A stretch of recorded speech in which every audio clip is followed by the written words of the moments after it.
4 PM news network में दोस्तों आपका स्वागत है। मैं हूं आपके साथ राशिद ज़हीर।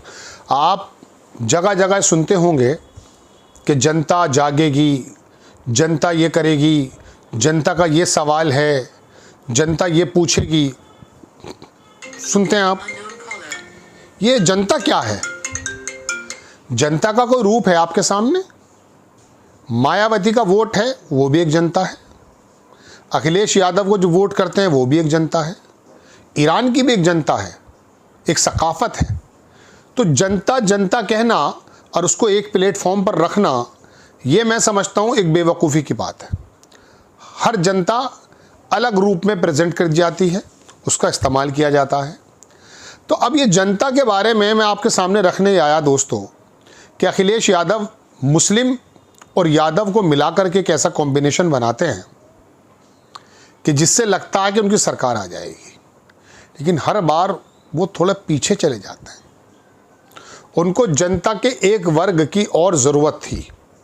मैं अपने एपिसोड में कई बार आपके सामने अर्ज़ कर चुका, लेकिन वो जनता क्या है?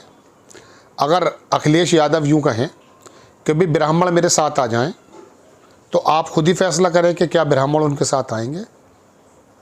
अखिलेश यादव अगर ये कहें या असदुद्दीन ओवैसी ये कहें कि वैश्य मेरे साथ आ जाएं, संभव है? तो जनता को बांट दिया है राजनीतिक समीकरणों ने। एक समीकरण ओबीसी का पीडीए के रूप में अखिलेश यादव ने इस्तेमाल किया 2024 में, और वो बहुत शानदार तरीके से काम भी आया। लोकसभा की सीटें कांग्रेस को और इन दोनों को मिलाकर 43-44 सीटें आ गई। 37 सीटें अखिलेश यादव के पास आ गई। लेकिन 2022 में भी ये पीडीए था, वहाँ लोग ये हार गए थे। 2024 को जो थोड़ा सा मुआवजा किया तो पता चला कि मुस्लिमों ने तो समाजवादी गठबंधन को वोट दिया, यादव ने भी दिया, लेकिन जिस रेशियो में दलित का वोट आना था वो वोट अखिलेश यादव के गठबंधन को नहीं मिला। 44% वोट तो मिला दरअसल मायावती की पार्टी को। 25 और 24 बीजेपी और अखिलेश यादव की पार्टी में डिस्ट्रीब्यूट हो गया। बिल्कुल लबे बाम पर आते आते हर बार रुक जाएगा। हर बार रुक गए अखिलेश यादव। 17 में भी चूक गए, 19 में भी चूक गए, और 22 में भी चूके, और 24 में भी बड़ी अच्छी जीत मिली, लेकिन चूक गए। तो ऐसे में दोस्तों कांग्रेस के राहुल गांधी ने वो काम कर दिखाया जो मैं आपको 4-5 रोज़ पहले भी कह रहा था कि उनको मालूम है कि देश की जनता जातियों में बटी हुई है, और ये धार्मिक पशु बनाने की जो प्रक्रिया है, इसको सिर्फ एक ही तरीके से रोका जा सकता है, और वो रोकने का तरीका है इनको जातियों में बांटना। राहुल गांधी कांग्रेस ऐसा कहते नहीं है, लेकिन काशीराम का कहना था कि जब धर्म की आंधी चलने लगे तो जातियों में बांट दो।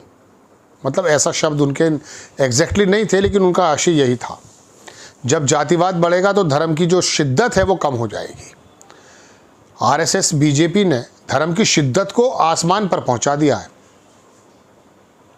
ओबीसी के अंदर भी, वैश्य जमात में भी, सब जमातों को ये जाहिर कर दिया कि 80 और 20 और 85 और 15 की लड़ाई है।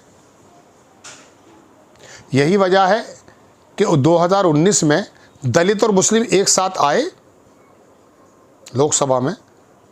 मायावती और अखिलेश यादव एक साथ आए थे, लेकिन जीत नहीं पाए।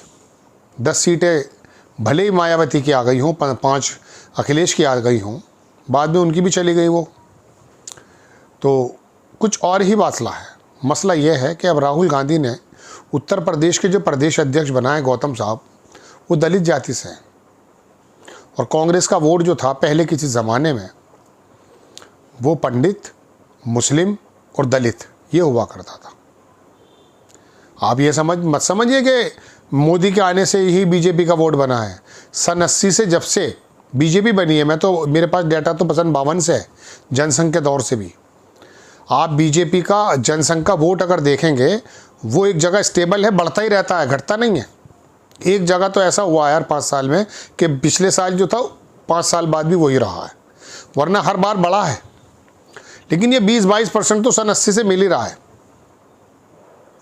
तो अमित शाह ने ओबीसी पर निगाह मारी 2014 में और ओबीसी को अपनी तरफ लाने की कोशिश की, और जब वो आए तो रिजल्ट देखा आपने 2014 में क्या हुआ, 17 में क्या हुआ। 2014 में उत्तर प्रदेश में 73 सीट, 80 में से 73 सीट जीत ली बीजेपी ने। तो ऐसे में राहुल गांधी ने दलित प्रदेश अध्यक्ष बना करके मायावती का जो वोट जो मजबूरन डाइवर्ट होने जा रहा था बीजेपी में, उसको अपनी तरफ करने का एक बेहतरीन कदम उठाया। ये अखिलेश नहीं कर पा रहे थे, क्योंकि राहुल गांधी जानते हैं कि इस वर्ग को अगर आपने साध लिया, दलित वर्ग को साध लिया, क्योंकि मायावती बिखरी हुई हैं। कोई कहता है वो कंप्रोमाइज्ड हैं, कोई कहता है कि उनको ब्लैकमेल किया जा रहा है, कोई कहता है कि वो लड़ नहीं पा रही हैं। और जाहिर सी बात है, पैसे का स्कीम, टिकटों की बंटवारा, टिकटों का बेचना, ये सब आपके सामने 50 बार आ चुका है। अब दलित तो इतना शानदार वोट है कि कम से कम वो काशीराम जी अम्बेडकर के नाम पर और मायावती के नाम पर दे देता है वोट, आज भी दे देता है। लेकिन अब वो छीड़ होने लगा है, अब कांग्रेस का पुराना घर उनको याद आने लगा है।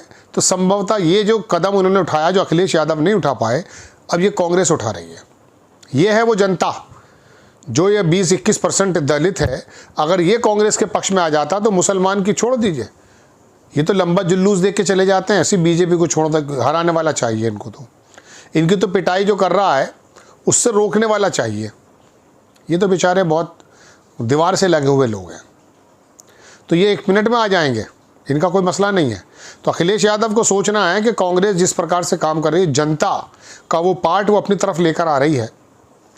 आप यादव और मुसलमान से वोट नहीं जीत सकते। आपने नो डाउट ओबीसी में अपनी पैड बनाई है, लेकिन चेहरा घोषित कीजिए आप। अब ये कोई तरीका नहीं है कि साहब चीफ मिनिस्टर आप ही बनेंगे। आज घोषित कर दीजिए, मुसलमान का नाम घोषित कर दोगे तो वोट यादव की भी चली जाएगी। हम जानते हैं कि भारतीय जनता पार्टी और आरएसएस ने क्या जहर बोया। आप आज ही कहिए कि दलित ओबीसी, दलित बनेगा सीएम, ओबीसी बनेगा डिप्टी सीएम, और उसमें मुसलमान का नाम मत खोल देना। कभी कहने लगो साहब मुसलमान को भी दे दें, नो डाउट असदुद्दीन ओवैसी भड़केंगे, लेकिन आप इस काम को करें तो दलित ये आपकी तरफ आ जाएगा। और अपने यहाँ हर क्षेत्र में, हर ज़िले में एक ऐसा मजबूत दलित नेता पैदा करें जो अब राहुल गांधी कर रहे हैं। तो ये समीकरण है इस धर्म की लड़ाई जो इन्होंने रख दी है सामने। कल योगी आदित्यनाथ कह रहे थे कि भाई आप ज़रा मथुरा की बात क्यों नहीं कहते अखिलेश जी, यदुवंशी हो, यानी कि हम अयोध्या में बिजी, तुम मथुरा में बिजी हो जाओ। बाकी सरकार किसको चलानी है, क्या चलानी है, संविधान क्या है, ये सब पता ही नहीं है। जय हिंद।